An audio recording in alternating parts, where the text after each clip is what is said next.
Oramos. Señor, qué bueno que tú estás en medio nuestro. Queremos reconocer que no somos dignos de estar en tu presencia, pero es por los méritos de Cristo, es porque Él pagó por mis pecados, que tú me ves limpio y que puedo acercarme a ti sin miedo y sin reservas. Y queremos, Señor, adorarte por quién eres tú, pero también por lo que haces en nuestras vidas y lo que eres capaz de hacer con nuestras vidas y a través de nuestras vidas hacia otras personas. Rogamos que salgamos de aquí no iguales, sino un poco más animados y convencidos de el Dios tan grande que tenemos. Pedimos, Señor, que podamos tener este tiempo alrededor de tu palabra y que seas tú el que hable a cada corazón, incluido el mío. En el nombre de Cristo Jesús. Amén. Muy bien, yo creo que ya nos han presentado. Mi mujer y yo trabajamos como maestros de ERE, aunque desde hace unos años, pues yo ahora también me dedico a... Pasé de estar en una iglesia en la que éramos 3 ancianos, un pastor y 2 ancianos. Uno de ellos falleció de cáncer. Después el pastor fundador de la iglesia se volvió a Estados Unidos porque era mayor. Él estaba abriendo un nuevo punto de testimonio en Astorga y al final pues me he quedado yo de responsable de Ponferrada y de Astorga, y llevo así 2 años o más. Y la verdad que el tiempo pasa rápido, pero a veces notas como que te faltan energías, ganas, dices, madre mía, esto del ministerio es muy bonito, pero a la vez es muy intenso, ¿no? Y estuve predicando en un sitio en el País Vasco y me decía un pastor, ¿y cuánto tiempo llevas haciendo eso de estar por la mañana en una iglesia y por la tarde en otra? Digo, llevo 2 años y medio, 3, y me dijo, pues tienes que dejar de hacerlo. Y él me contó su historia, un hombre que ha estado durante décadas en 2 puntos de testimonio a la vez, ¿no? Y totalmente desgastado, y me decía, está bien servir al Señor, pero tenemos que no perder el enfoque. Y es verdad que a veces estamos durante años sirviendo al Señor, durante años haciendo las mismas cosas, pero pierdes la visión o el enfoque de por qué haces las cosas. Alguien contó una vez que en la Guardia Real había un banco en el que siempre había 2 soldados. Y entonces se miraban y decían, no sabemos qué hacemos aquí, pero nadie preguntaba, hasta que vino un chaval un poco más joven y dice, oye, ¿por qué nos toca estar 8 horas aquí vigilando? Dice uno, pues la verdad que no lo sé. Dice, pues, hombre, yo creo que habrá que preguntar. No preguntes, esto se trata de obedecer normas. Entonces, pues, se quedaban allí, pero este chico no se conformó con lo que le decían y él empezó a investigar. Y al final le preguntó al hombre más mayor que había, le dice, perdone, dice, mira, es que estamos haciendo turnos, dice, pero hay un banco ahí en los jardines reales que siempre nos ponen a 2 a vigilar, pero no sé el por qué. Y entonces ese hombre mayor dice, déjame hacer memoria, dice, yo creo que eso fue porque una vez que pintaron el banco y para que ninguno de la Casa Real se manchase, nos pusieron a 2 a vigilar. Pero justo creo que al día siguiente murió el supervisor y ya pues se ha quedado así hasta ahora. Y entonces dijeron, hombre, pues habrá que cambiarlo, ¿no? Y 2 personas pudieron usar su tiempo mejor que vigilar un banco que estaba vacío, ya no estaba lleno de pintura y que se podía usar. Y yo creo que como iglesia muchas veces no se trata de ponernos a cambiar como locos. A ver, ¿qué podemos hacer nuevo? Y que cada domingo llegues y digas, a ver qué me ofrecen, ¿no? Pero sí que es bueno que nos planteemos por qué hacemos lo que hacemos y para quién lo hacemos. Yo, cuando estuve viviendo en el extranjero, una de las cosas de las experiencias más bonitas fue, caí en una iglesia y dije, Señor, en la que caiga ahí me quedo, no quiero estar buscando iglesia. Y llegué a una que era pues bastante diferente. Y yo en aquel tiempo vivía en Soria, yo nací en Salamanca, me crié en Murcia, estoy casado con una murciana, pero luego viví en Soria, allí conocí a Marta Cabañas y me he ido moviendo, pero recuerdo que cuando los hermanos de Soria me dijeron, pero a ver, ¿en qué iglesia has caído? Era una isla del Caribe. Digo, pues es una iglesia de hermanos, ¿pero qué denominación? Digo, no lo sé, pero son buenos hermanos. Y ya llevaba 3 meses conociéndolos, desde septiembre hasta Navidad. Y yo vi que ahí estaba el Señor, que había amor, que me trataron como un hermano en la fe, desde el primer momento. Entonces me decían, ¿pero cómo es la iglesia? Les enseñé un vídeo y dice, pero bailan. Digo, bueno, un poquillo. Pero tú bailas. Digo, a ver, es que yo no bailo, pero claro, si se mueven así, pues yo tengo que hacer así para que no me den culazos. Y se reían los de la iglesia, ¿no? Qué diferente fue aquella experiencia de ver a personas que hacían cosas un poco diferentes, pero cuánto amaban al Señor. Y hasta el día de hoy todavía tengo un recuerdo muy grato de esas personas tan diferentes, pero que amaban al Señor. Y todo esto para pensar que la vida tenemos que tener claro por qué hacemos las cosas, no vaya a ser que estemos cuidando un banco que no era necesario, o para quién hacemos las cosas. Porque yo me di cuenta en esa isla por primera vez que yo no era el hijo de, que yo no era el primo de, que yo no era el hermano de, sino que era un hijo de Dios que nadie conocía y que en esa isla podía hacer lo que me diera la gana con 22 añitos. Pero me di cuenta que de mí nacía el ir a la iglesia, encontrarme con otros creyentes, y el Señor me confirmó que yo no era un buen evangélico solamente, sino que era un hijo de Dios, que estuviera donde estuviera, Dios estaba presente conmigo. Y vamos a dar lectura en esta primera parte a 2 de Timoteo 1, del 1 al 18. Y luego estaremos con 2 de Corintios mañana 4, del 1 al 18. Y creo que en ambos textos es Pablo el que está hablando y animando en una ocasión a una persona y en otra ocasión a una iglesia. Y hoy quiero hablaros de este hombre, Timoteo, y cómo recibiría esa carta de Pablo y lo que transmitió a su corazón. Así que os invito a que me acompañéis a ese texto que se encuentra en la segunda carta del apóstol Pablo a Timoteo, y capítulo 1 y versículos 1 al 18. Y damos lectura intentando pensar quién era Pablo, quién era Timoteo, aunque luego veremos un poco el contexto. Y dice así: Pablo, apóstol de Jesucristo por la voluntad de Dios, según la promesa de la vida que es en Cristo Jesús, a Timoteo, amado hijo, gracia, misericordia y paz de Dios Padre y de Jesucristo nuestro Señor. Doy gracias a Dios, al cual sirvo desde mis mayores con limpia conciencia, de que sin cesar me acuerdo de ti en mis oraciones noche y día, deseando verte al acordarme de tus lágrimas para llenarme de gozo, trayendo a la memoria la fe no fingida que hay en ti, la cual habitó primero en tu abuela Loida y en tu madre Eunice, y estoy seguro que en ti también. Por lo cual te aconsejo que avives el fuego del don de Dios que está en ti por la imposición de mis manos.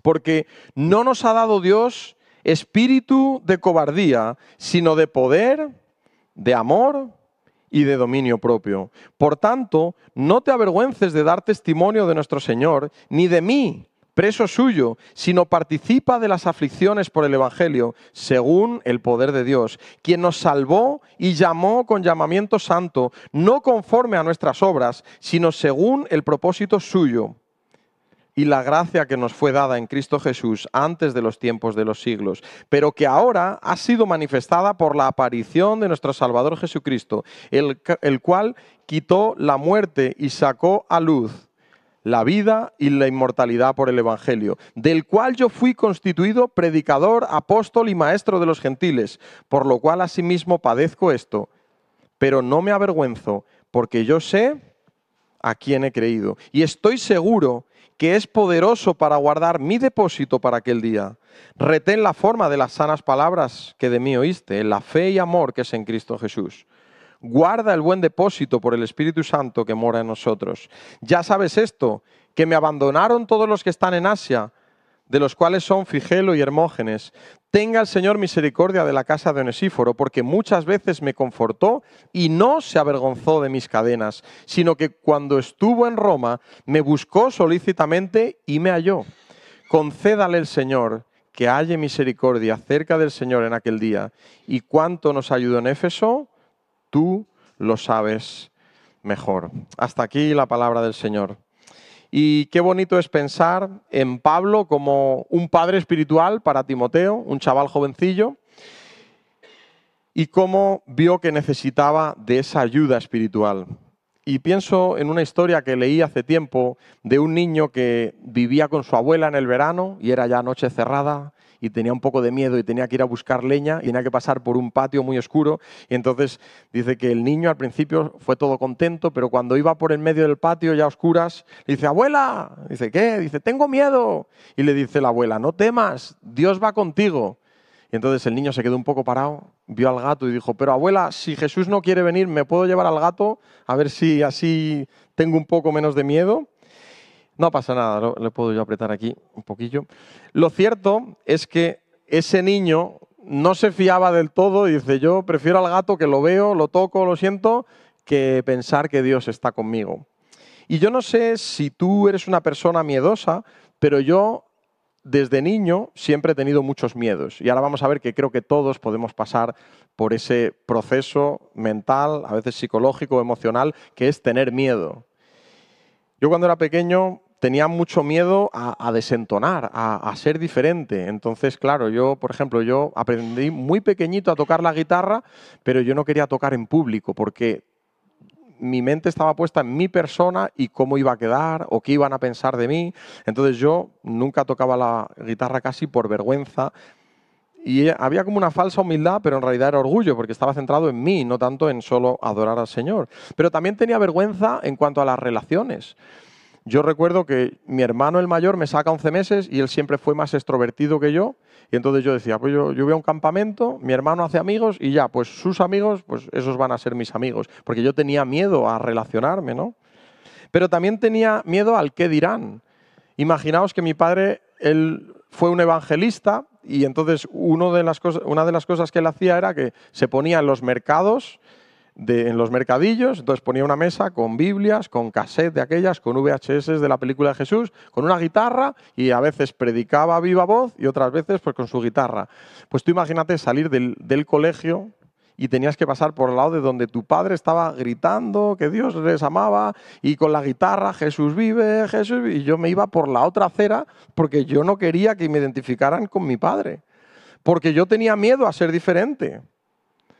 Pero no solo eso, sino que yo empecé a desarrollar un miedo que creo que todos los que sois hijos de creyentes lo vais a entender. Es el miedo a quedarte si venía el Señor. ¿Cuántos habéis tenido ese miedo?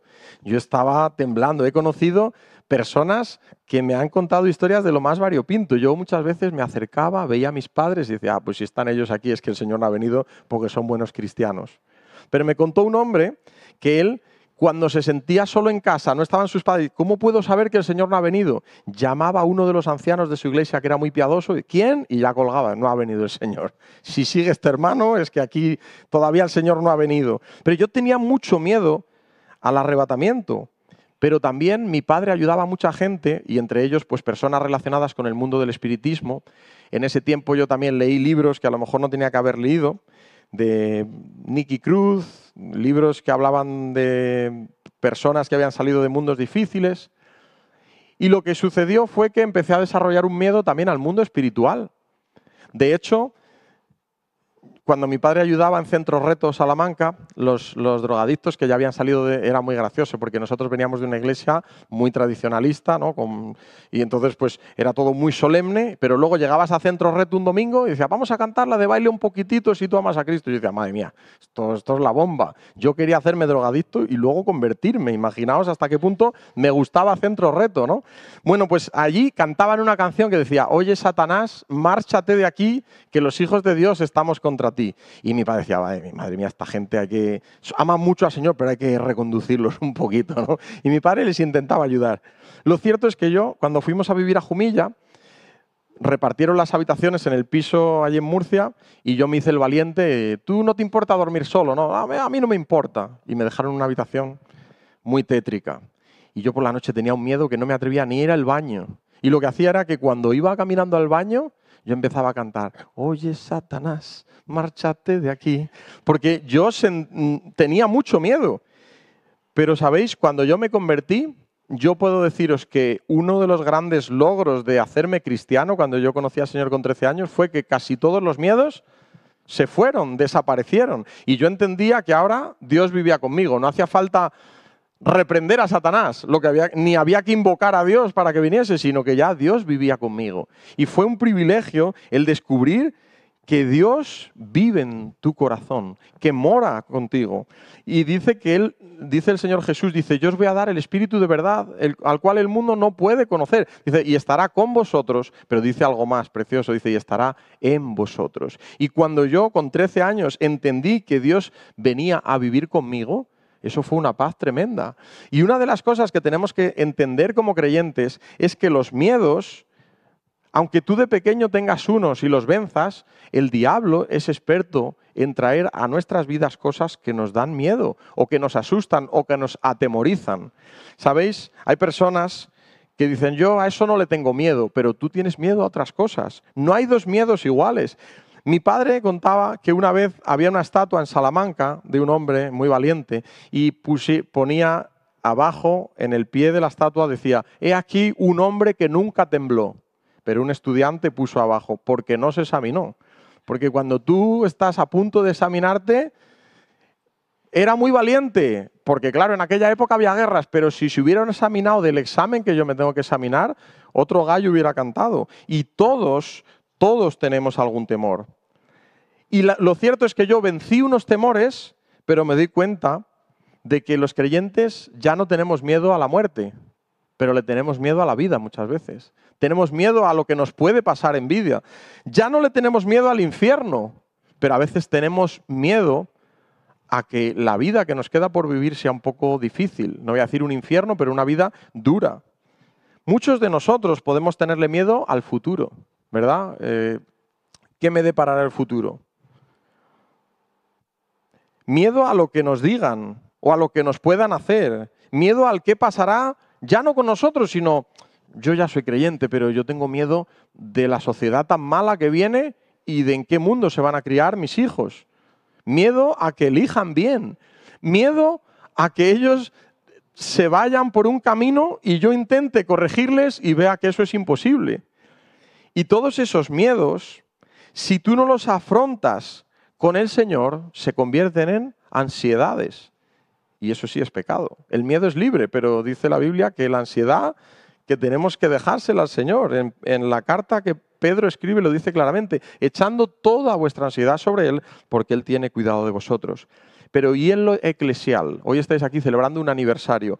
¿No puede ser que también como iglesia pasemos por momentos de miedo? De decir, ayer se fue Manuel con el Señor, el otro día ya se va el otro a Estados Unidos, y si a mí me pasa algo, y lo que pasa es que me pasa, que yo estoy enfermo, y la semana pasada, no la otra, estaba ingresado, y dices, ¿y quién va a sostener esto? Y el Señor te tiene que recordar que no tienes que temer a nada, porque Él está contigo, pero está con cada hermano de la iglesia, y Él es quien sostiene a su iglesia. ¿Cómo vamos a afrontar lo que venga? Yo veo el mundo tan mal que digo, es posible que acabemos teniendo otra vez persecución, cuando digamos que las cosas son como son, que el matrimonio es solo un hombre y una mujer. Que cuando digamos, y mis hijos digan abiertamente la semana que viene, nosotros no vamos a celebrar Halloween porque celebramos la vida, no la muerte. Cuando a una persona digas, mira, eso que haces es pecado. Antiguamente tú sabías diferenciar el pecado del pecador y eras capaz de decirle a una persona, mira, no estamos de acuerdo, pero nos amamos. Pero ahora, como tú contradigas ciertas cosas de la sociedad, tú puedes ser acusado de un delito de odio. Pero si yo no odio a nadie. Sí, porque no compartes lo que la sociedad dice que está bien. Y yo tengo cierto temor a que un día nuestra iglesia, vuestra iglesia, nuestra iglesia en España, tenga que afrontar momentos en los que por defender la verdad volvamos a tener que estar en problemas. Y a lo mejor no son palos, a lo mejor no es que te peguen 40 latigazos como le hicieron a los discípulos, pero sí puede ser que te cancelen, como dicen los jóvenes, que ya no te invitan, tú ya eres diferente. Pero yo tengo un buen amigo, que él tiene el Instituto INFA, quizá lo conocéis, Juan Varela. Él ya ha sido denunciado varias veces porque cuando trata los temas de familia dice el modelo divino del matrimonio y ya tiene 2 denuncias. No te van a pegar, pero vas a tener que pagar por decir cosas que no son acordes a lo que dice la sociedad. ¿Y cómo vamos a afrontar eso como iglesia? ¿No os da cierto temor? ¿No os da cierto reparo? El miedo al futuro siempre va a ser algo con lo que tengamos que luchar los creyentes. Y yo creo que tenemos que diferenciar un poco entre la preocupación y el afán, porque preocuparse, el apóstol Pablo dice en un texto en 2 Corintios, está defendiendo su apostolado y dice todo lo que ha sufrido. Dice, mira, yo he sufrido azotes, he peleado con fieras, naufragios. Dice, y a todo eso se agolpa sobre mí la preocupación por las iglesias. Y el apóstol Pablo, claro que se preocupaba, pero luego nos dice que tenemos que confiar en el Señor. Y es cierto que alguien dijo que en la Biblia aparece 365 veces esta expresión de no temas, no temas. Y escuché incluso en una película, ¿no será que es una para cada día del año? Bueno, Está bien lo que la Biblia dice, porque la Biblia es palabra de Dios, es Dios mismo hablándote. Pero, ¿sabes? Estas palabras son espíritu y son vida. Y lo más importante es tener al Espíritu Santo contigo. ¿Por qué? Porque dice, 2 de Timoteo 1:7, y lo vamos a leer otra vez, dice, porque no nos ha dado Dios un espíritu de cobardía, sino de poder, de amor y de dominio propio. Y yo creo que esa es la clave. Para afrontar el futuro es saber que Dios nos ha dado a su Santo Espíritu. Lo más importante que tiene esta iglesia es el Espíritu Santo. ¿Cómo la iglesia del Señor funcionó en el primer siglo? Porque el Espíritu Santo estaba presente. No fue porque Pablo era un máquina, Pedro era un tío valiente, Juan era un tío inteligente. No, fue porque tenían el Espíritu Santo de Dios. Y lo mismo que tenían ellos, lo tenemos nosotros aquí ahora mismo. No es una cuestión de, a ver, el nuevo Billy Graham que aparezca, el predicador más importante. No, lo importante es que el Espíritu Santo esté aquí hoy. Y yo sé lo que es cuando preparas un aniversario, a quién invitamos o qué hacemos. Está bien, pero lo importante no es tanto quién predique, quién hable, quién cante, quién está al frente. Lo importante es si esa persona tiene al Espíritu Santo de Dios en él. Juan el Bautista decidió ser una voz que clamaba en el desierto en vez de ser una personalidad importante. Juan el Bautista se podía haber presentado como una personalidad, un hombre que todo el mundo admirase. Pero él prefirió ser solo una voz. Dice, yo soy una voz que clama en el desierto. Y espero que cada uno de nosotros podamos decir, yo no quiero ser una persona importante, yo quiero ser una voz que apunta a Cristo Jesús. Y el Espíritu Santo es lo que Dios usa, es la tercera persona de la Trinidad habitando en tu corazón, pero habitando en la iglesia de Pinar del Río, para que nosotros seamos impulsados y tengamos poder, tengamos amor y tengamos dominio propio. Pero el miedo no cabe. Dice que el perfecto amor, nos dice Juan en su primera carta, echa fuera el temor. Y no solo eso, sino que dice que este espíritu no es de temor. Dios no nos ha dado un espíritu de cobardía, sino un espíritu de poder, de amor y de dominio propio. ¿Sabéis? Todo el mundo conoce la expresión de Paracletos, que es una de las palabras que se usan en el griego para el Santo Espíritu que Dios nos ha dejado. Y siempre solemos decir que el Espíritu Santo es nuestro abogado. Siempre decimos que el Espíritu Santo es nuestro consolador. Pero la palabra Paracletos también significa ayudante, defensor o un protector. Él es el que nos protege, el que nos defiende, el que nos ayuda. Y el oficio del Espíritu Santo es muy diverso. En algunos momentos hace de abogado, otras veces de defensor, pero también nos protege y nos ayuda. De hecho, el propio Señor Jesús les dijo, mira, os van a perseguir, pero cuando estéis delante de las autoridades no estéis nerviosos, no os hagáis notas de lo que vais a decir, porque el Espíritu Santo en ese momento os va a ayudar para que digáis aquello que es lo correcto. Y yo te pregunto, ¿tú a qué tienes miedo? Individualmente, pero también como iglesia. ¿Cuál es vuestro temor? ¿A qué podéis tener miedo? No, la persecución. Es que los españoles son muy duros, lo hablábamos en la comida. Yo tengo miedo a que mi familia no se aproxime al Señor. Pero también pueden ser problemas familiares, económicos y de iglesia. Y algunos, incluso los miedos pueden parecer de buen creyente. Es que si no me preocupo por la iglesia, ¿quién se va a preocupar? Es que si yo no soy el que hago, y muchas veces, incluso como madres, como padres, podemos llegar a tener como un afán desmedido por nuestros hijos y pensamos que es porque somos buenos padres o buenas madres. Y lo que estamos siendo a veces sin saberlo es malos cristianos, porque no nos estamos dando cuenta de que el que más ama a nuestros hijos es Dios y que el que les tiene que convencer de pecado, de justicia y de juicio es el Espíritu Santo. Y nosotros tenemos que hacer nuestra parte, pero convencidos de que es el Espíritu de Dios el que puede transformar las vidas y los corazones. El Espíritu que Dios nos ha dado es un espíritu de poder, de amor y de dominio propio. Y yo me pregunto, ¿por qué Pablo le dice esto a Timoteo? Bueno, pues si vamos al contexto, había motivos para tener temor. Porque claro, si había motivos en ese tiempo, es posible que hoy también tengamos motivos para tener temor o pensar en el futuro y decir, uy, esto pinta un poco mal. ¿Hay motivos? Bueno, pues vamos a ir leyendo algunos versículos y vamos a ir viendo. En el versículo 8, por ejemplo, le dice, no te avergüences de dar testimonio de nuestro Señor, ni de mí, preso suyo. Y hasta el apóstol Pablo notamos como no escribe igual en Primera de Timoteo que en Segunda de Timoteo. Yo lo noto.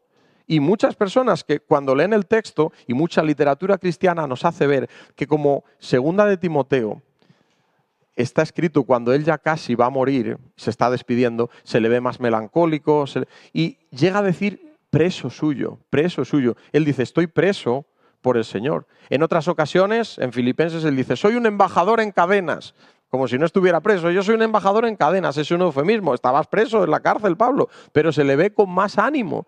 Pero aquí él llega a decir, estoy preso. Y además le dice el versículo 12 que está sufriendo. Dice, por lo cual asimismo padezco esto, pero no me avergüenzo. Dice, estoy padeciendo. Claro, estoy preso y estoy padeciendo. Ahora, Timoteo, una persona joven, dice, se impresionó con Pablo, casi los apedrean, los apedrean allí, lo apedrean en Listra, y en ese capítulo 16 de Hechos de los Apóstoles conocen a Timoteo, dice que tenía muy buen testimonio de los de la zona, y entonces dice, pues tú te vas a venir con nosotros. Te conocen hasta en Iconio, eres un buen joven, y por el testimonio y por lo que vemos, queremos que tú seas un ayudante. Y Timoteo deja, no sé si sus estudios, lo que estuviera haciendo, y sigue a Pablo, un joven fiel. Y dice, yo me quiero parecer a Pablo. Y se convierte en su discípulo. Pero claro, cuando ves que tu mentor está en la cárcel, tú tienes ciertos temores. Dice, claro, hoy es Pablo, pero mañana puedo ser yo. Y no solo eso, sino que está sufriendo. Y vamos a leer después que le llega a decir Pablo, bueno, tú también tienes que sufrir penalidades.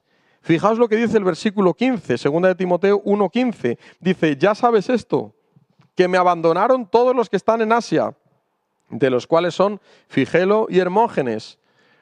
Pablo le dice, escucha, de los de Asia todos me han abandonado. Menciona dos porque Timoteo los conocía. ¿Tú te acuerdas de estos? Pues me han abandonado también. Y el apóstol Pablo se siente abandonado por muchos. Y claro, todo eso pesa en la mente, en el corazón y también en los sentimientos de un joven Timoteo que dice, pues sí que está mal la cosa, ¿no? Pero es que en el versículo 16 llega a decir, tenga el Señor misericordia de la casa de Onesíforo, porque muchas veces me confortó y no se avergonzó de mis cadenas. Aquí dicen que hay una excepción que confirma la regla, conocéis la expresión. Hay uno al que Pablo felicita y dice, mira, este hombre y su casa no se avergonzaron. ¿Pero qué está diciendo? Que muchos sí se avergonzaron de él. Y esto también pesaba para el pobre Timoteo, porque decía, claro, a mí me ha dejado en Éfeso, yo estoy de pastor, pero él también lo tendría que estar pasando mal. Y conocemos ese texto que le dice, ninguno tenga en poco tu juventud. Él también estaba sufriendo. Segunda de Timoteo, capítulo 2, el versículo 3, nos dice, tú pues sufre penalidades como buen soldado de Jesucristo. Y es verdad que nos lo podemos aplicar a nosotros, pero Pablo se lo está diciendo a Timoteo, te toca sufrir por el Evangelio. ¿Cómo no iba a tener miedo? Y es por eso que este joven, que además tenía que enfrentar no solo estas cosas que hablamos, sino que también había problemas desde dentro de la iglesia. ¿Sabéis lo que dice 2 de Timoteo 2:17? Rápidamente os lo leo. Dice, y su palabra carcomerá como gangrena, de los cuales son Himeneo y Fileto, que se desviaron de la verdad, diciendo que la resurrección ya se efectuó y trastornan la fe de algunos. Le está diciendo en esta carta, hay personas que van a desviar a la gente de la verdad. Y Timoteo diciendo, madre mía, y yo tengo que luchar contra eso. Pero es que le dice en 2 de Timoteo 2:22, le dice, tienes que luchar también con tus propias pasiones juveniles. Dice, huye también de las pasiones juveniles y sigue la justicia, la fe, el amor y la paz con los que de corazón limpio invocan al Señor. Te toca luchar contra tu propia carne también, Timoteo. Pero es que además en el 25 dice, vas a tener que corregir a otros. Y qué miedo en el mundo en que vivimos da corregir a otros. Nadie le gusta ser corregido, pero en este tiempo menos todavía. Dice en el versículo 25 que con mansedumbre corrija a los que se oponen. Y no es que esté hablando, dice que el siervo de Dios no debe ser contencioso, pero sí debe corregir. y se está refiriendo al propio Timoteo, por si quizá Dios les conceda que se arrepientan para conocer la verdad. Así que le toca también corregir a otros. Y si seguimos leyendo en 2 de Timoteo 3, del 2 al 5, dice que habrá hombres malos, amadores de sí mismos, avaros, etc. Y más adelante, en el 4, 3 en adelante, dice que vendrá tiempo cuando no sufrirán la sana doctrina, sino que teniendo comezón de oír, se amontonarán maestros conforme a sus propias concupiscencias y apartarán de la verdad el oído y se volverán a las fábulas. Así que, ¿había motivos para que Timoteo estuviese un poco nervioso, miedoso, con incertidumbre sobre si él iba a ser capaz de llevar todo hacia adelante? Pues yo creo que sí.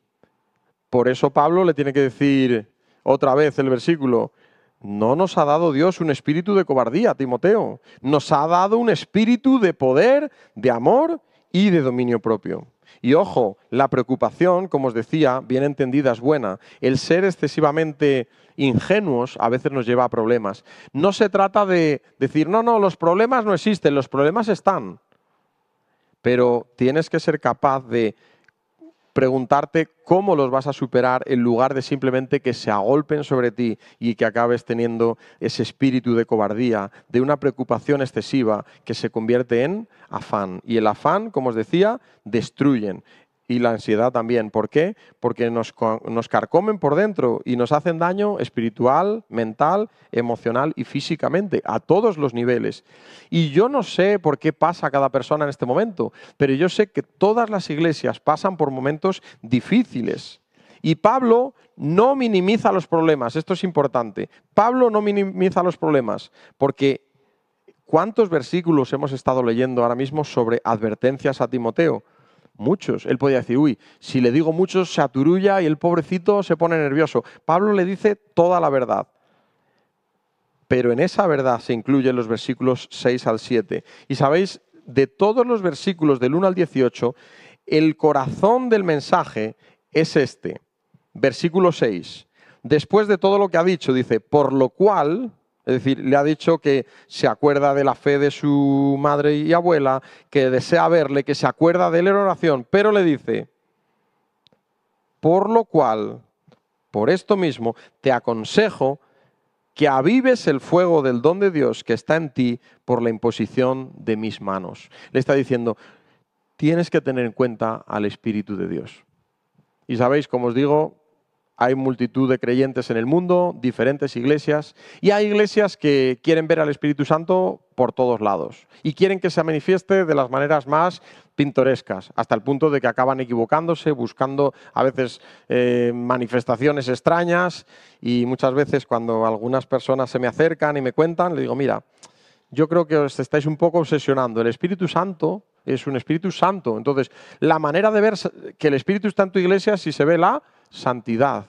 Porque hay algunas iglesias que dicen, no, en mi iglesia ha pasado no sé qué espectacular, pero luego sus vidas son de pecado. Y dices, pues quizá no sea Dios el que se está moviendo. Porque si es el Espíritu Santo el que se mueve, lo que trae es santidad a las vidas de las personas. Pero, por otro lado, hay otras iglesias en las que creo que podemos incluir a nuestra denominación, si es que se puede llamar denominación, porque el movimiento de las asambleas de hermanos nunca pretendió ser una denominación. Por eso lo llamaron el movimiento de las asambleas de hermanos. Y ellos, cuando empezaron, a principios o a finales del siglo XIX, lo que pretendieron precisamente fue que se tuviera más en cuenta al Espíritu Santo, que no estuviera todo tan estructurado y que cada varón que quisiese pudiese levantar, y decían, cada varón un sacerdote, cada familia un altar. Y dice que cuando se juntaban, que era precioso ver a tantos hermanos compartiendo y que había por parte de la congregación personas que llenas del Espíritu Santo testificaban, evangelizaban, daban testimonio. Y el Evangelio no solo en el sur de Inglaterra, sino que pasó porque personas con el Espíritu Santo de entre ellos vinieron con todo el celo a predicar a nuestra querida España y el Señor les usó grandemente. Pero creo que ha llegado un momento en el que a veces estamos tan centrados en las formas, en vigilar un banco, en vigilar, y menos mal que aquí no hay bancos, pero hace poco un hermano vino a predicar a nuestra iglesia y me dijo, por fin hemos quitado los bancos de la iglesia. Digo, bueno, tampoco tienen nada de malo, pero sí que es verdad que si es un símbolo de que de verdad todavía estamos nosotros como siempre, a ver, Lo cierto es que no se puede cambiar el mensaje es el mismo. Pero si queremos ser como los creyentes de antes, tendríamos que viajar en barco, en burro, pero nos hemos modernizado y yo creo que aquí todos ahora vamos en coche. Y yo me sorprendo, y yo creo que el apóstol Pablo estaría muy sorprendido de ver todos los medios de los que disponemos y lo poco que evangelizamos. Si Timoteo descubre Internet, si Timoteo le dice, ven, siéntate, Pablo, que esto funciona así, dice, pero que yo puedo evangelizar por aquí sin tener que sufrir naufragios, salvo que no se corte la red, esto es todo campo. Bueno, yo me imagino al apóstol Pablo evangelizando todo el día por las redes sociales. Pero no solo eso, pero que si tú pones un anuncio en la radio, lo escuchan miles, pues vamos a emplear el dinero en eso. Y yo creo que a veces nos olvidamos de cómo Dios obró en aquel tiempo y cómo Dios puede obrar por su Santo Espíritu, porque estamos más centrados en las formas muchas veces y en que se haga todo como siempre, en vez de decir, Señor, ¿cómo quiere el Espíritu Santo guiarnos como iglesia y también como personas?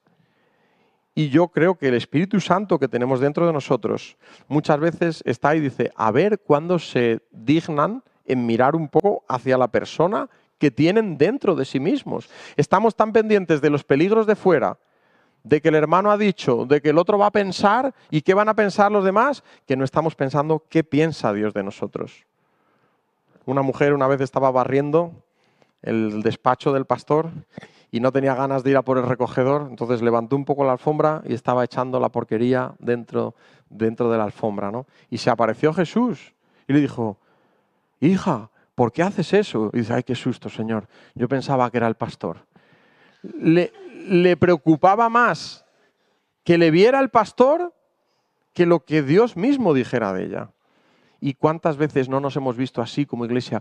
Que esa persona vea que somos así, que esta otra piense que somos de esta otra manera. Y yo me pregunto, pero ¿cuántos somos conscientes de cómo ve Dios a esta iglesia? ¿Cómo te ve a ti? ¿Cómo me ve a mí? Porque al final nosotros nos vamos a presentar delante del Señor y vamos a rendir cuentas delante de su presencia. Y fijaos qué bonito, las herramientas que tenemos, que se leen en los primeros versículos. En el versículo 3 tenemos la herramienta de la gratitud. Dice el apóstol Pablo, doy gracias a Dios al cual sirvo desde mis mayores con limpia conciencia, de que sin cesar me acuerdo de ti en mis oraciones noche y día. El apóstol Pablo le dice primeramente, doy gracias a Dios por ti.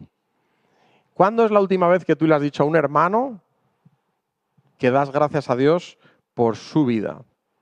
Porque eso condiciona mucho a la iglesia, ¿no? Si solo nos decimos las cosas malas, sería mejor decirnos las buenas. A veces se lo decimos solo por carta o por WhatsApp, pero no nos atrevemos a decirle a la persona, me alegro de que vengas a la iglesia, qué bueno verte y doy gracias a Dios por tu vida. Pablo, estando en prisión, tendría que haber estado quejándose por todo y se dedica a dar gracias. Vemos también la herramienta de la oración para poder ser llenos del Espíritu Santo. Dice que oraba sin cesar. Y qué fuerte es ver cómo cada vez más las reuniones de oración van así, hacia abajo, hacia abajo, hacia abajo. Yo he estado, no sé, 8 años, o no sé cuántos exactamente, pero bastantes años, siendo el presidente de oración, de la Comisión de Oración de la Alianza Evangélica Española. Y yo era el que hacía la guía de oración, etcétera. Y me decían muchos, Israel, en nuestra iglesia, como no hagamos algo de música y venga algo así un poco tal, solo para orar, la gente no viene. Es un poco raro, porque Jesús dijo que su casa tenía que ser llamada casa de oración. Y yo creo que si no oramos, si no pasamos tiempo con el Señor en oración, es normal que el Espíritu Santo que hay en nosotros dice, es que conmigo no hablan, porque la oración sirve para comunicarse con Dios, es cierto, pero el que nos escucha y el que perfecciona nuestras oraciones es el Espíritu Santo. Dice que Él las perfecciona y Él intercede por nosotros con gemidos indecibles. Es el Santo Espíritu de Dios que vive en tu corazón.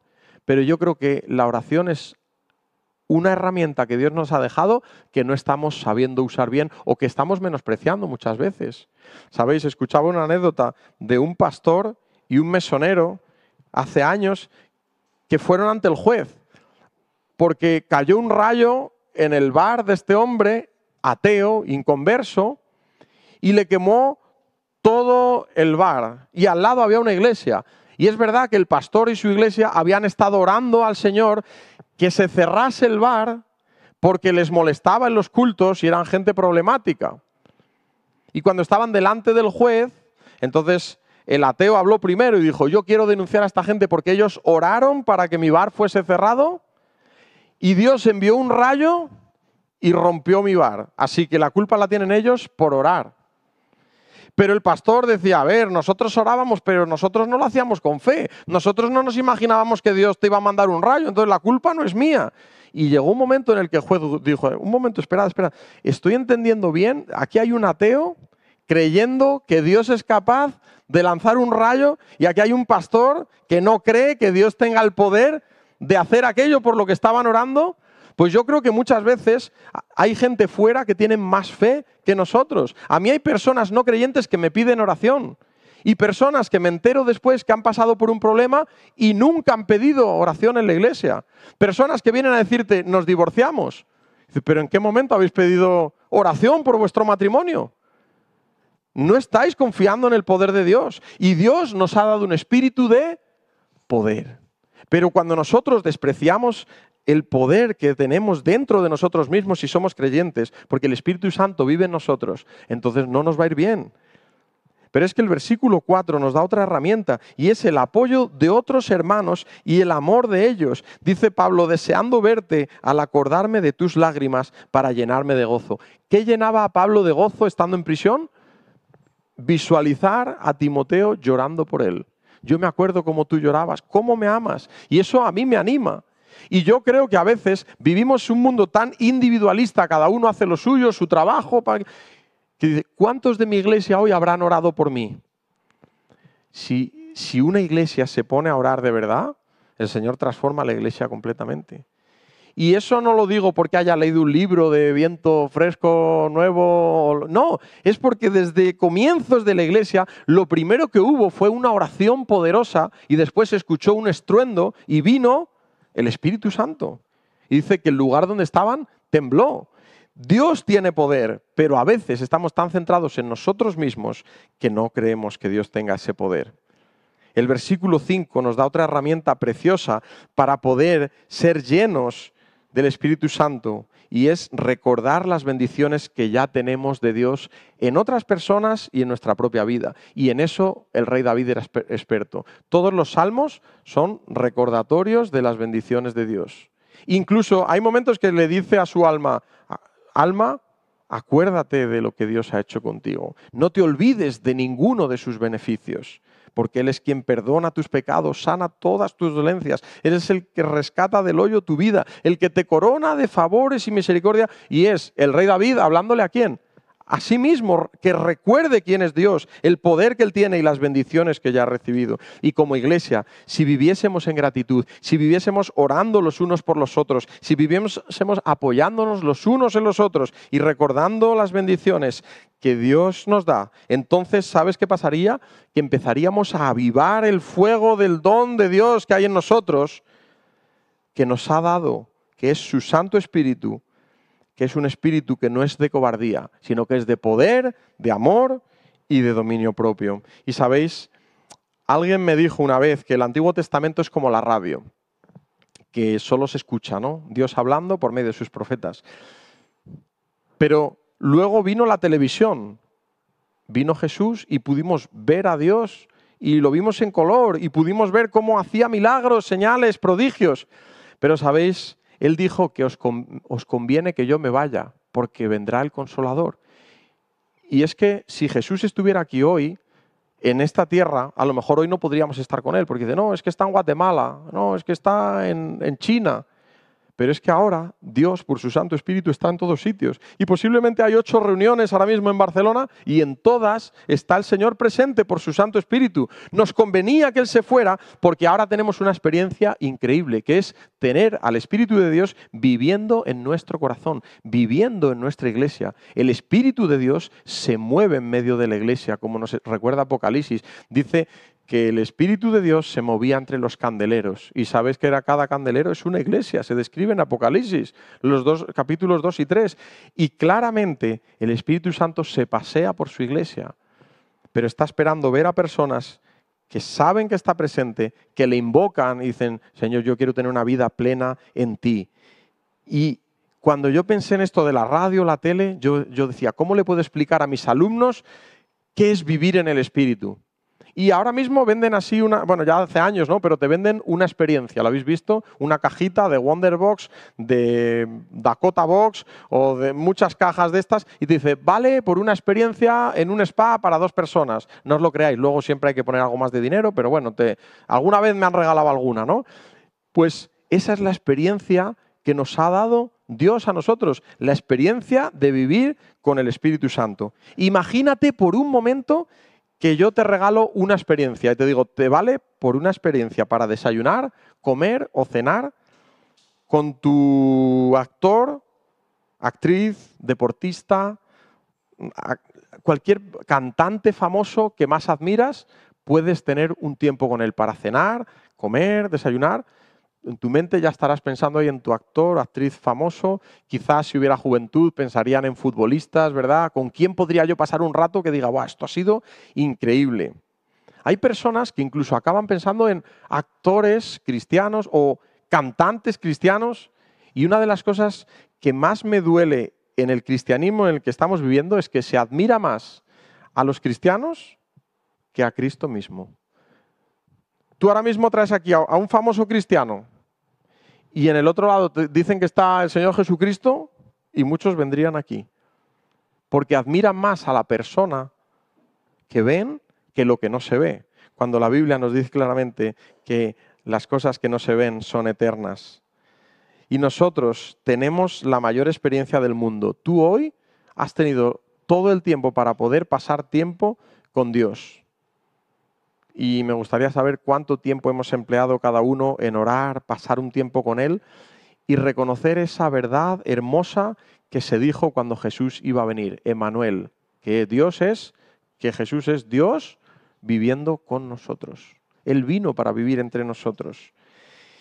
Y me gustaría contaros una pequeña anécdota. Cuando yo era pequeño nos llamaban herejes, nos pegaban en el cole, éramos los únicos que no estábamos bautizados en una iglesia católica y llegamos a tener muchos niños que nos pegaban. Pero un día mi padre se encontró con los matones de mi cole sin saberlo, los recogió con el coche, les testificó, se hizo amigo de ellos y entonces cuando se enteraron que ese hombre, sus hijos eran los que le... Dijo, pues a tus hijos no les va a pasar nada. Y es verdad que eran los peores del colegio, pero nos defendieron toda la primaria. Entonces, para nosotros, esos chicos tan malos empezaron a ser, para que lo entendáis, nuestros paracletos, como el Espíritu Santo, nuestros ayudantes, nuestros defensores. Ya no nos tocaba a nadie. Dios usó esa circunstancia para que ahora tuviésemos a alguien que nos defendiera. Y yo te pregunto, en el contexto de 2 de Timoteo, para Pablo, ya os digo, no era fácil y Pablo no minimiza la situación y dice que va a haber hombres malos y lo menciona en muchas ocasiones, pero la confianza que le da a Timoteo está en el versículo 7, pero también en el 12 y el 14. Y te pido que me acompañes porque creo que es la clave y lo que Dios quiere que quede en nuestras mentes para que nos vayamos convencidos de quién vive en nosotros. El otro día comía una mujer en mi casa y se nota que viene de un contexto diferente al nuestro y antes de comer éramos como 20 comiendo en mi casa y estaba emocionada. Era la primera vez que estaba en una iglesia aquí en España, venía de otro país y dice, hermano, lo voy a decir, ¿quién vive? Y nos quedamos y digo, no, yo lo sé porque yo he estado en más iglesias y dice, ¿quién vive? Cristo y a su nombre gloria y a su gloria más gloria y para nosotros victoria. Pero en un contexto como el nuestro se quedaron todos así mirando como, ¿qué dice esta señora? ¿No? Pero ella dijo, ¿quién vive? Y que hay que decir, Cristo vive, pero a veces se nos olvida. Vivimos como si nosotros fuésemos los que manejamos toda nuestra vida, presente y futuro. Nosotros somos los que lo dirigimos todo. Y volviendo a la historia del inicio, de alguna manera es como que nos queremos llevar al gato para no pasar miedo cuando tenemos a Dios que de verdad nos puede acompañar. Bueno, sí, Dios me acompaña, pero yo si tengo un amigo en esa asociación que me ayude, pues me olvido de orar porque ya tengo este amigo que me va a meter a mi hijo, me va a ayudar. Buscamos nuestras maneras en vez de confiar en el Señor y que Él vive en nosotros. Tenemos un Dios poderoso, ¿lo creemos? ¿Lo creemos? Pues mira lo que dice el versículo 7. No nos ha dado Dios un espíritu de cobardía, sino de poder, de amor y de dominio propio. Y el versículo 12 dice, por lo cual asimismo padezco esto, no niega el sufrimiento, pero no me avergüenzo porque yo sé a quién he creído y estoy seguro que es poderoso para guardar mi depósito para aquel día. ¿Y qué dice el 14? Otra vez le dice a Pablo, guarda el buen depósito por el Espíritu Santo que mora en nosotros. Todo lo que hagamos lo podemos hacer por el Espíritu Santo que mora en nosotros. ¿Cómo vamos a seguir adelante como individuos? Bueno, puedes ir ranqueando y subsistiendo, o puedes tener al Espíritu Santo contigo, vivir una vida plena en el Espíritu Santo, como dice el apóstol Pablo también a los Efesios, ser lleno del Espíritu Santo, y entonces lo que va a pasar es que vas a tener una vida plena y hacer, como Jesús dijo, tener una vida a la que Él nos ha llamado, una vida en abundancia. No solo subsistir, pasar el día y decir, bueno, ya ha terminado el día, sino vivir en gozo. Una de las cosas que más me gustaba cuando vivíamos en Soria es que íbamos a las residencias de ancianos a cantar, y casi todos los ancianos, cuando hablabas con ellos, bueno, estamos aquí ya, se te quejaban de que los hijos no venían a verle, que los nietos, y lo siguiente era pensar en la muerte. Pero muy pocos pensaban que todavía Dios tenía algo para sus vidas. Y qué triste que como iglesia muchas veces digamos, yo ya con que, mira, con que no nos persigan y terminar bien mi carrera, me sobra. El apóstol Pablo también tenía miedo de cómo acabar la carrera. Dice, hombre, yo no querría ser descalificado, pero hay un momento que dice, yo también necesito acabar la carrera. Pero ¿sabéis qué dice después? Pero quiero acabarla con gozo. No sirve con decir, bueno, ya... No, no. Dios quiere que vivamos nuestra vida cristiana con gozo, que nos enfrentemos al problema, pero que se lo digamos al Espíritu Santo, que nos centremos en avivar el fuego del don que hay en nosotros. Y yo te pregunto, ¿tú hoy se puede decir que estás avivando el fuego del don de Dios que hay en tu corazón, el Espíritu Santo? ¿O es algo que tienes un poco olvidado? No caigas en ese miedo de, no, que no se me identifique con no sé quién por hablar mucho del Santo Espíritu de Dios. Es algo que Dios nos ha dejado y que tenemos que tener presente. Y leía una anécdota y os la quiero leer, no es muy larga, pero me hacía pensar en cuánto necesitamos del Espíritu de Dios. Y sabéis, esta anécdota habla de los jóvenes marines.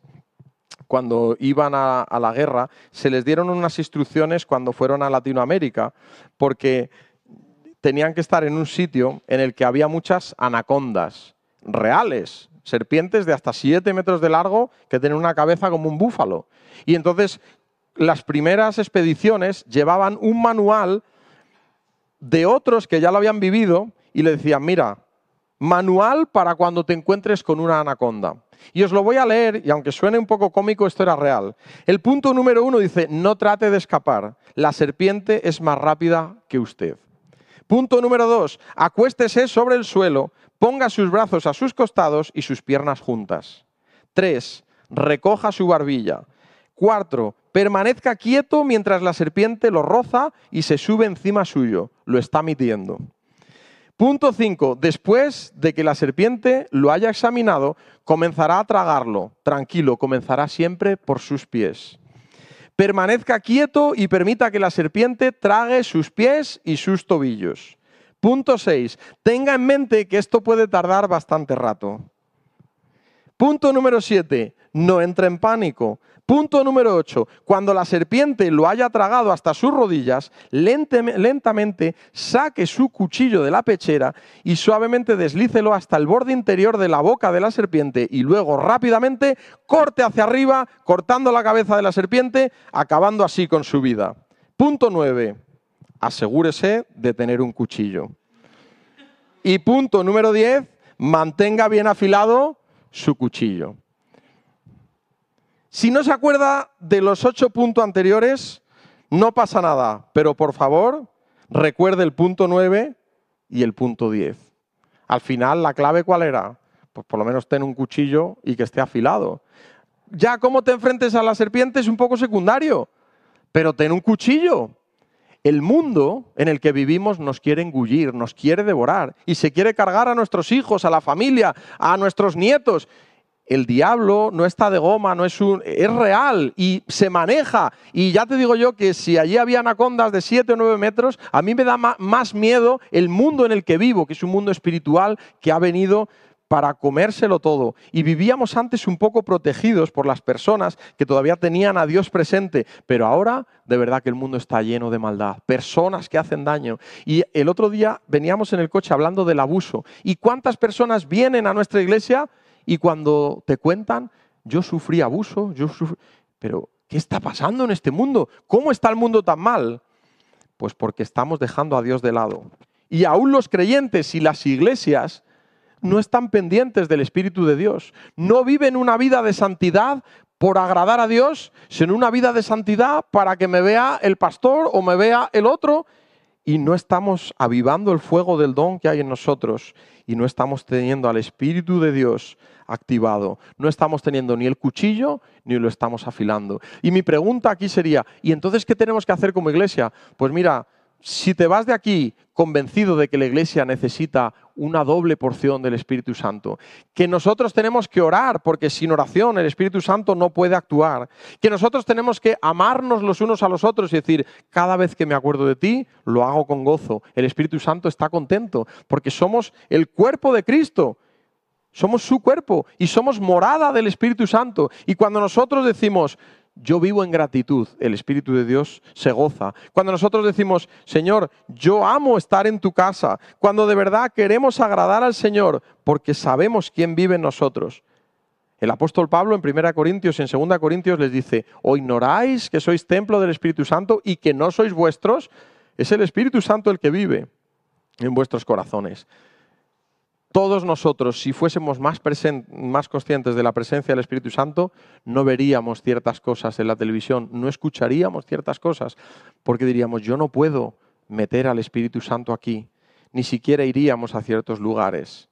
Y yo os animo a que tengamos el cuchillo y que lo tengamos afilado, que podamos recordar que el Espíritu Santo es el que vive en nuestros corazones. Y que, como dice el título un poco, ¿quién dijo miedo? Que cuando el diablo intente meterte el miedo de, ay, ¿qué va a pasar? ¿Qué va a pasar con mi familia, con mi iglesia, con mi iglesia? ¿Qué va a ser de mí? ¿Qué va a ser de mis hijos? ¿Qué va a ser de nosotros? Cuando empieces a pensar solo en ti, que digas, pero si es que el importante nunca he sido yo. Si es que el importante es Dios. Si es que Romanos 8:6 dice, ocuparse en el Espíritu es vida, pero el ocuparse de la carne es corrupción. Y dice además que es vida y paz.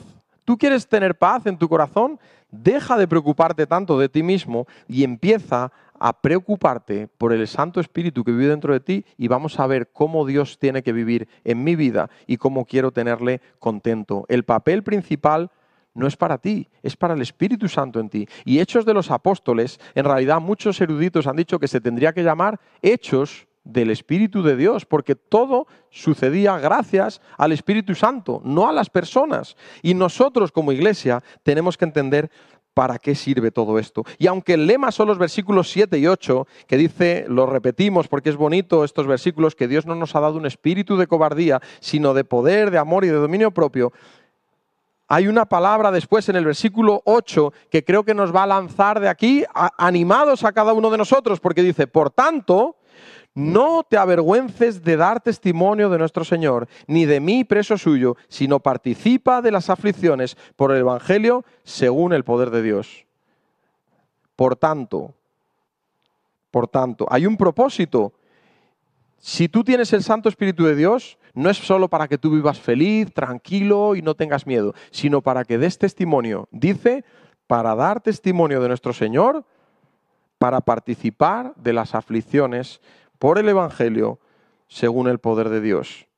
Todos nosotros vamos a pasar por aflicciones. Por eso dice Santiago, tened por sumo gozo si os halláis. No dice eso, dice cuando os halléis en diversas pruebas. Va a pasar, lo que no sabemos es cuándo. Pero es un hecho ciertísimo que vamos a pasar por las aflicciones. Pero dice el texto, por tanto, como tienes el Santo Espíritu de Dios dentro de ti, como tienes el Espíritu Santo, lo que tienes que hacer es, uno, dar testimonio. ¿Sabéis por qué muchas iglesias están mal? Porque no dan testimonio. ¿Y sabéis por qué no dan testimonio? Porque el Espíritu de Dios no mora en abundancia en sus corazones. Porque cuando tú vives lleno de ti, ¿de quién hablas? De ti. Cuando tú vives lleno de tus hijos, pues hablas mucho de tus hijos. Cuando tienes nietos, hablas mucho de tus nietos. Y no está mal, pero tendrías que hablar mucho más de Dios que mora en tu corazón. Y eso es algo a lo que creo que cada uno de nosotros está llamado y que no estamos haciendo como iglesia. El apóstol Pablo se levantaba diciendo, ¿a quién le testificamos hoy? Y nosotros estamos pensando en otras cosas, no estamos viviendo para Cristo y por eso las vidas no están yendo bien. ¿Sabéis? Hay personas que cuando pasan por luchas, en vez de aferrarse al Señor y decir, Señor, necesito de tu Santo Espíritu, de tu poder, de tu amor, de tu templanza, de tu dominio propio, se centran en sí mismas y caen en depresión. Y hay creyentes que a veces les pasa y caen en depresión y caemos en la ansiedad y hay que decir la verdad. Mi padre siempre decía, eso de no puede estar triste un corazón que tiene a Cristo, esa canción está mal. Tenemos que cantar, no debe estar triste un corazón que tiene a Cristo, pero ¿cómo no vas a estar triste? Claro que vamos a estar tristes a veces, pero tenemos que tener claro quién está dentro de nosotros. Nuestra tristeza tendría que durar muy poco tiempo cuando vemos el gozo de saber que el Rey del Universo vive en nuestro corazón. Cuentan que Lutero, después de tanta lucha, de persecuciones, llegó un momento que cayó en depresión. Y su mujer no sabía cómo animarle. Y un día abre la puerta y venía su mujer vestida de luto. Catalina venía vestida de luto. Entonces le dijo, ¿quién ha muerto? Y le dijo ella, Dios. Y dijo, ¡blasfemias! ¿Cómo va a morir Dios? Dice, pues entonces porque vives como si Dios hubiera muerto. Vístete, arréglate y vamos a predicar de Cristo aunque no puedas salir de aquí. Y él empezó a escribir cartas y empezó a testificar aún en su momento en el que no podía salir por la persecución. Y su mujer le hizo ver, tú predicas que Dios está vivo, pero estás viviendo como si estuviera muerto. Y cada uno de los que estamos aquí tenemos que decir, vale, yo predico que Dios es un Dios vivo, yo predico que tengo al Espíritu Santo dentro de mí, pero estoy viviendo como si el Espíritu Santo realmente estuviera dentro de mí. Y yo te pregunto una vez más, ¿a qué tienes miedo? ¿Qué preocupación se ha convertido en afán o ansiedad en tu vida? Y como iglesia, ¿tenéis alguna ansiedad, alguna aflicción? ¿Cómo veis el futuro? ¿El diablo se está engañando? El apóstol Pablo ni se autoengañaba ni se autocompadecía de sí mismo. Él tenía una correcta visión. Soy un preso, estoy sufriendo, pero sufro por Cristo y esto merece la pena. Y no solo eso, sino que esto sirve para que más personas conozcan del Señor. Y yo te digo, ¿eres consciente del Espíritu de Dios que vive en tu corazón? ¿En qué confías? ¿En tu nómina? ¿En cómo te queda la jubilación? ¿En tu sabiduría? ¿Confías en que ya tienes tu vida resuelta? ¿O estás confiando en que el Espíritu de Dios vive en tu corazón? Hemos estado visitando a unos amigos que venían de otra iglesia y por problemas pidieron la membresía. Personas ya jubiladas, con buenos sueldos, y de repente, por culpa de un hijo, ven que todo está embargado. No tienen ni para comer, con una posición buena, con dinero en el banco, pero las cuentas embargadas. Dice, el Señor nos está probando. Su hijo, ahora con problemas de salud muy graves, orad, ahora le tienen que operar, ahora un stent, ahora un trombo en el cerebro, ahora... Dices, ¿dónde nos está llevando el Señor? Y me decía el hombre casi llorando, dice, el Señor nos está tratando con un trato especial para que aprendamos a depender cada vez más del Espíritu Santo. Estábamos tan dependientes de nosotros mismos que el Señor nos está ayudando a entender cuánto necesitamos del Espíritu de Dios. Y mi pregunta es, a tu edad, a mi edad, como iglesia, ¿tenemos cuchillo? ¿Lo tenemos afilado? ¿Creemos de verdad que el Espíritu de Dios se pasea por la iglesia? ¿Que Él está aquí presente ahora? ¿Creemos que Él vive en abundancia en nuestros corazones? El Espíritu no se apaga por la edad. El Espíritu se apaga por descuido. Puede haber personas de 20 años que no tengan el Espíritu de Dios de una forma viva en sus vidas, pero he conocido personas bien mayores que podías ver el Santo Espíritu de Dios viviendo en ellos y se veía en su sonrisa y se veía en cómo ellos alababan, cantaban y testificaban. Y me gustaría simplemente terminar diciéndoos que visualicéis cuál es vuestro problema, que visualicéis quizá cuál es vuestro miedo, vuestra ansiedad, vuestra preocupación, como personas, como iglesias, y que le digáis, Señor, quita de mí el miedo o cualquier ansiedad y ayúdame o ayúdanos a vivir ocupándonos del Espíritu que nos has dejado, porque el ocuparse del Espíritu es vida y es paz. ¿Queréis vivir en paz como iglesia? ¿Queréis vivir tranquilos, confiados? Pues nos vamos a ir de aquí convencidos de que el Espíritu Santo de Dios vive en nuestros corazones. Cierra tus ojos un momento y vamos a pedirle al Señor que nos ayude a tenerle presente en nuestras vidas. Señor, en los momentos en los que tenemos miedo del futuro, no permitas que nos llevemos al gato, que usemos una muleta, algo nuestro, algo humanamente sabio quizá, sino que sepamos confiar en ese espíritu que nos has dejado de poder, de amor y de dominio propio. Pedimos, Señor, que tú nos hagas ser personas de oración, personas que nos amamos los unos a los otros, que tenemos gratitud, que recordamos las bendiciones y que tu Santo Espíritu nos avive, porque todos lo necesitamos, Señor. Vivimos en un mundo tan difícil. El diablo quiere engullirnos, quiere tragarse a nuestras familias, a nuestros hijos. Señor, que no caigamos en el desánimo, tampoco nos autoengañemos, sino que digamos, Señor, ayúdanos, cuida de nuestra iglesia, cuida de nuestras familias, cuida de nuestros hijos y pedimos que sea tu Santo Espíritu, nuestro ayudante, nuestro defensor, el que esté con nosotros. Ayúdanos a que tu Santo Espíritu more en abundancia en nuestros corazones. Despídenos con paz, pero no permitas, Señor, que se nos olvide, sino que hoy mismo podamos hablar con el Espíritu Santo que vive dentro de nosotros. Que si hay algo que pedir perdón, lo hagamos. Que si hay algo que quitar de nosotros para vivir en santidad, que lo quitemos.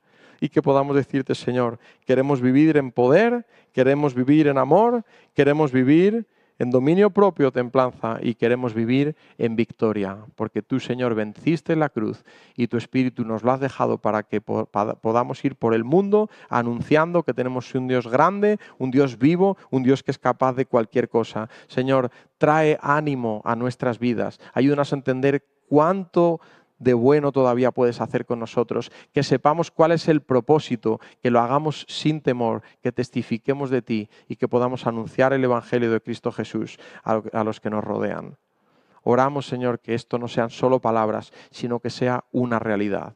Que no solo digamos que el Espíritu Santo vive en nuestro corazón o que Dios está vivo, sino que podamos vivir como que tú estás vivo y tan vivo como que vives dentro de nuestros corazones. Sigue tú con nosotros, acompáñanos, despídenos y que esta noche podamos hablar contigo y que tú sigas hablando a nuestras vidas para que nosotros cada vez seamos más parecidos a tu Hijo Jesús y podamos vivir vidas en abundancia como Él trajo.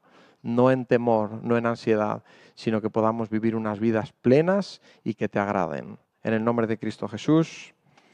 Amén.